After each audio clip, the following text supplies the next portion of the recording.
First job offer after redundancy doesn't feel like a move forward. It feels like oxygen. Your heart rate drops, the panic timer in your head stops ticking, and for the first time in months, you can actually breathe.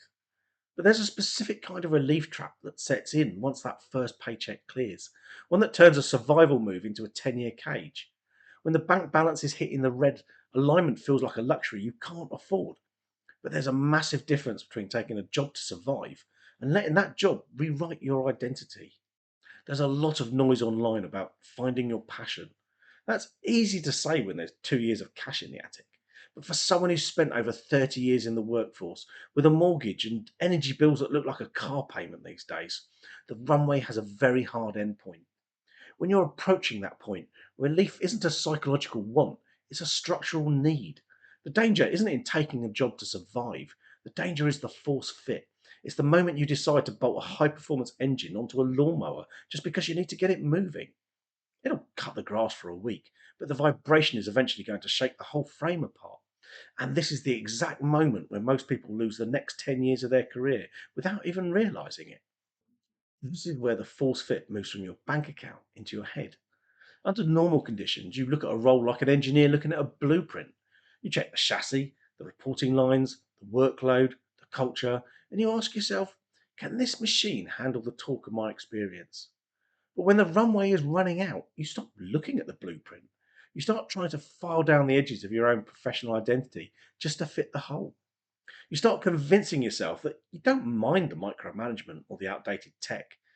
You aren't just accepting a bad job, you're accepting a smaller operating capacity just to make the friction stop. You tell yourself, it's just for now. But every time you walk into a meeting and stay silent when you know the answer, or follow a process you know is broken just to avoid rocking the boat, you're training your brain to settle for less. You aren't just protecting your own mortgage, you're slowly eroding your own edge. You're essentially signing a contract that says, I will temporarily run at a lower capacity than I'm built for in exchange for the mortgage being paid.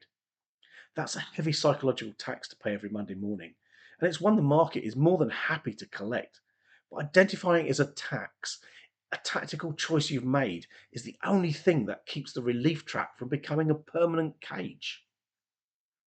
There is a specific cultural weight to this in the UK. It's called the continuity reflex. It's that moment at Sunday lunch where you don't want to explain the gap to your family again. We're conditioned to believe that a gap in the CV is a leak in the boat, so we rush to plug it with the first material we find, even if it's cardboard. We want to stop being an object of sympathy and go back to being a contributor. But that social relief is short lived.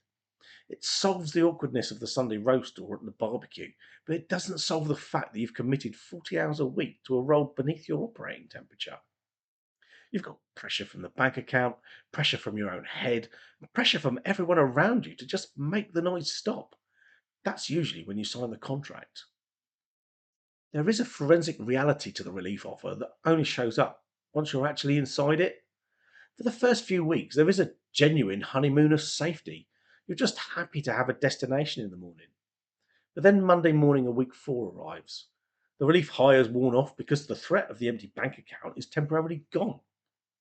Now all that's left is the work. And if that work is low torque, the internal grinding starts again.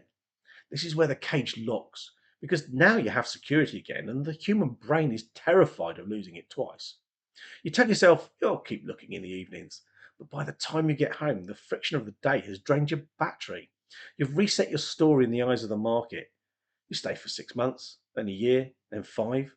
You've traded your runway for a cage. And this is the part most people get wrong. The pull to say yes to a mediocre offer isn't a failure of discipline, it's a containment strategy. When you've been in a high vibration state, and redundancy is always loud, the nervous system naturally screams for a steady state. The market understands this. They count on the fact that a man in his 50s with a mortgage is compliant. They know you've got skin in the game. They know you aren't going to quit on a whim because you have decades long history of showing up and solving problems. In their eyes, your reliability is a tool they can use to bridge their own gaps, often at the expense of your own mental bandwidth.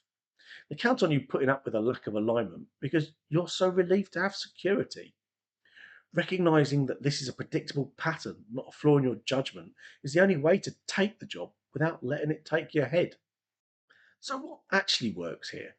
There's a window, usually about 24 hours, where the relief reflex is at its loudest. In that window, the urge to say yes can override everything you know about a bad roll. By the following morning, that internal noise usually settles enough for the chassis of the job to become visible. Look at an offer like that as a temporary component. If the bank balance is hitting the red, a job stops being a career choice. It just becomes oxygen. And if you're suffocating, you take it. There's no judgment in that. It's just physics.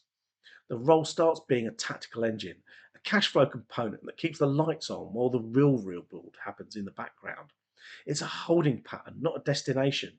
When a relief job is no longer expected to be the final answer, it loses its power to trap you. The danger only exists when a lifebelt is mistaken for a destination.